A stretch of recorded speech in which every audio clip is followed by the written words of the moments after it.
When I got my stage at my job, it was a great job. I was super excited. Like, so you work down at Work Options for Women. I'm like, yeah, great bunch of gals. I'm one of them.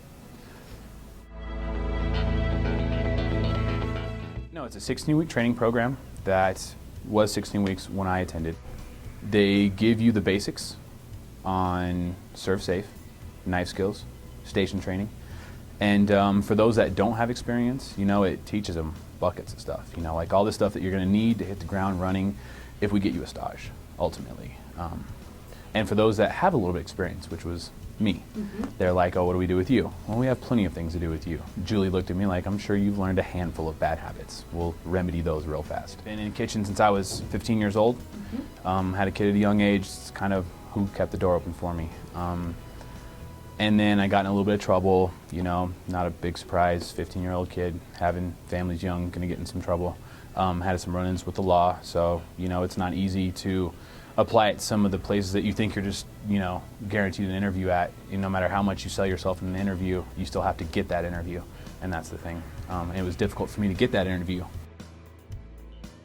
They helped me with, airing some of the mistakes that I made from the beginning, going back to square one with the basics, and then getting my serve safe. Obviously, that was a big plus.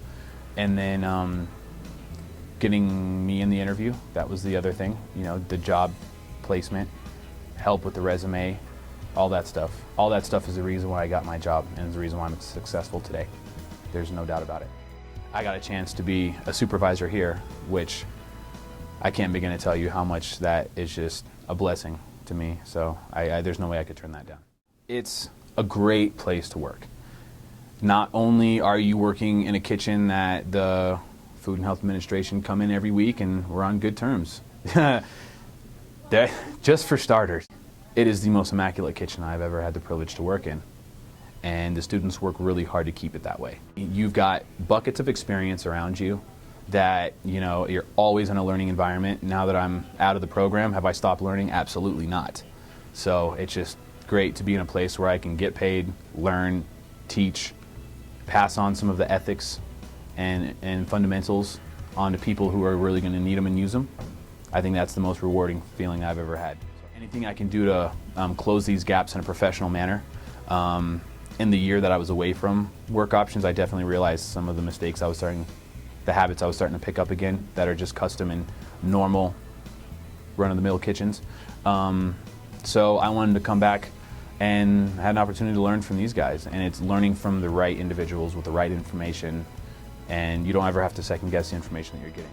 If Jeff Julie was here right now, she would say that, no, you can't do that. Ready-to-cook food has to have gloves on. Thanks, Mom. She had a pamphlet, and I had just moved back from New York, and I was having a hard time finding a job. So she handed me this pamphlet, and she said, they pay you to go to school. I was like, all right, and then I saw the name of it. I opened it, Work Options for Women. I'm like, all right, no. I went and looked for a job for a day. Give me the pamphlet. Read it over, and then I have child support that I have to pay, so that's mandatory. I can't be without a paycheck. So them willing to train me and basically educate me and pay half my child support, all I have to do is show up on time and have a pen, a paper, a pad, a calculator, and the willingness to get behind something. That's all right.